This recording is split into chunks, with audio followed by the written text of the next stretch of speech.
Hello everyone, this is chapter 14 of the Nowhere Emporium, which is entitled Truce. Since his run-in with the mugger in Paris, Mr. Silver had not been the same. Aside from putting a stop to any lessons, which Daniel missed greatly, Silver treated him well enough. Still, there was no denying that something was not right. His limp was showing no signs of improvement, and his general health seemed to be worsening each day. He looked older somehow, tired and fragile, and at times he would simply sit staring into space while cups of tea grew cold and customers came and went. His production of new wonders had slowed to a halt. Daniel was worried about him and about the Emporium.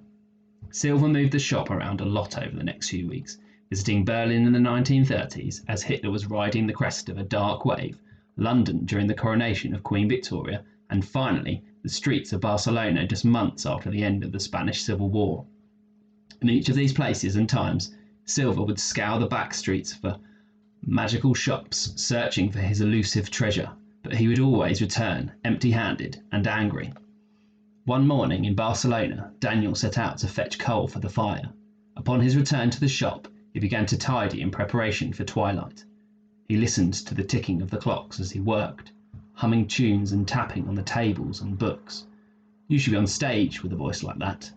Daniel, who had been polishing the eagle feet of Mr. Silver's desk, sprang up, catching the edge of the table with a thud. Ellie stood by the velvet curtain, arms folded.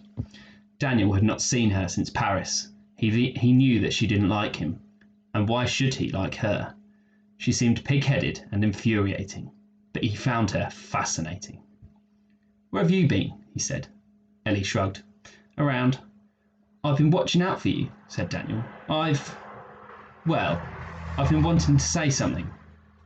"Sorry." Ellie tilted her head a little. "Sorry?" "Aye," said Daniel. "I mean, I can understand if you hate me.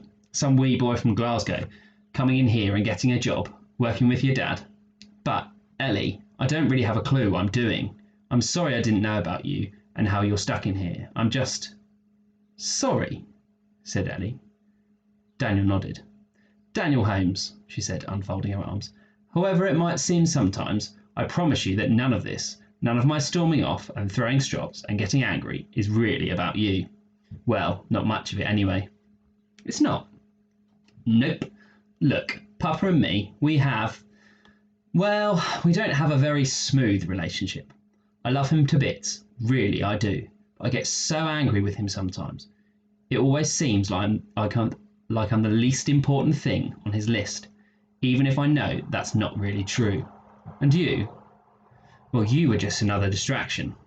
"I didn't mean to be," said Daniel. "I didn't ask to come here." "I know," said Ellie. "I know. That's the point, I guess. Neither of us asked to come here, but here we are." "Is it really true you can't leave?" said Daniel. Ellie ran her fingers over the point of her chin. "Yes."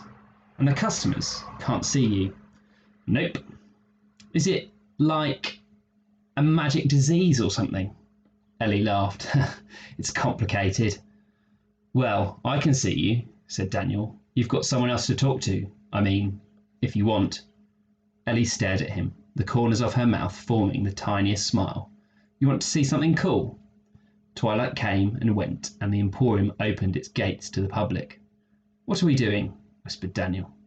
They had followed a customer, a man in a flat cap, through the Emporium, keeping out of sight, watching him enter several wonders. Along the way they passed Caleb and Anya, who tagged along, quite delighted to be part of whatever was going on. "You'll see," said Ellie. They reached a quiet passageway where the customer in question entered another wonder. "This'll do," said Ellie. To Daniel she said, "You, stay." Then to Caleb and Anya, "You know what to do." Daniel ducked behind a coat of armour just as the man reappeared. He watched Ellie walk towards him. "She's going to bang into him," Daniel thought. But Ellie did not bump into him. She walked straight through him like she was made of mist. The customer shivered, rubbed his hands together. He glanced around the dim corridor. "Is someone there?" he said in a quiet voice. Nobody answered. Ellie ran a little way down the corridor to where another suit of armour was standing, and she began to push the armour along the ground towards the customer. When he heard the shrieking, scraping noise of the armour on the floor, the man jumped and turned just in time to see the suit of armour emerging from the shadows. He screamed, twisted round and ran into Anya, who stood tall, every inch of her covered in undulating, glistening snakes. The man shrieked and spun again, just as Caleb lit his torch and blew hard on the flame, making the tongues lick and curl into the shape of a monster. In his panic, the man ran into a wall and then went sprinting away, back towards the hall of stairways. Ellie was laughing so hard she was bent double. "Did you see his face?" said Caleb, tears of laughter streaming down his streaks. He mimicked the poor customer. "That was the best one in ages." The laughter was catching, and Daniel was soon slumped on the floor beside the other three. "This is how you pass the time," he said. "Isn't it a wee bit mean?" "Oh, I don't do it often," she said, "but it usually works if I need cheering up." She wiped her eyes. Customers don't remember anything after they leave the shop, do they? So it's perfectly harmless to scare them half to death. Her brain seemed to switch gears. "Hey, we're having a ball for my birthday soon. You'll be invited."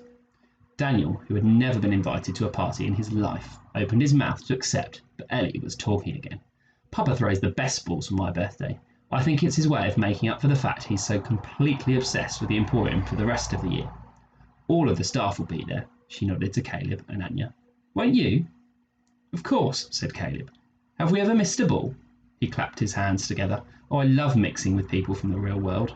He stopped short, remembering that Ellie would be nothing but a ghost to many of her own birthday guests. "Don't worry," she said. "It's nice to have so many people there just for me. They can't see me, of course, but I enjoy watching them, listening to how they talk, hearing their stories from out there." "Where has everyone gone today?" said Daniel. They had been walking back through the Emporium as they talked. There was no sign of customers or staff. The place had fallen silent. "It's too early for closing time." "Something's up," said Ellie.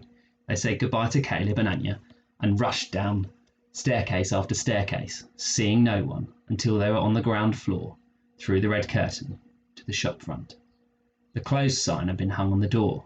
Mr. Silver, limping and wheezing, was busying himself at the strange instrument on the wall.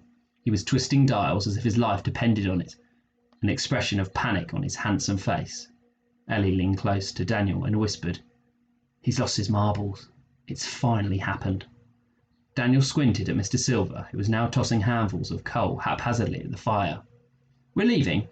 "Very perceptive of you." "Why so sudden? What happened?" "I've decided I don't like Barcelona." Daniel glanced at Ellie, who gave him her best "I told you so" look. The fire roared. The flames turned red. "I'm supposed to be your assistant," he said. "If something's wrong, maybe I can help." Silver stopped. He turned and fixed Daniel with wild grey eyes. "Nobody can help." Daniel didn't get the chance to ask another question. The fire exploded in a cloud of soot. By the time the dust had settled, Mr. Silver had disappeared through the curtain.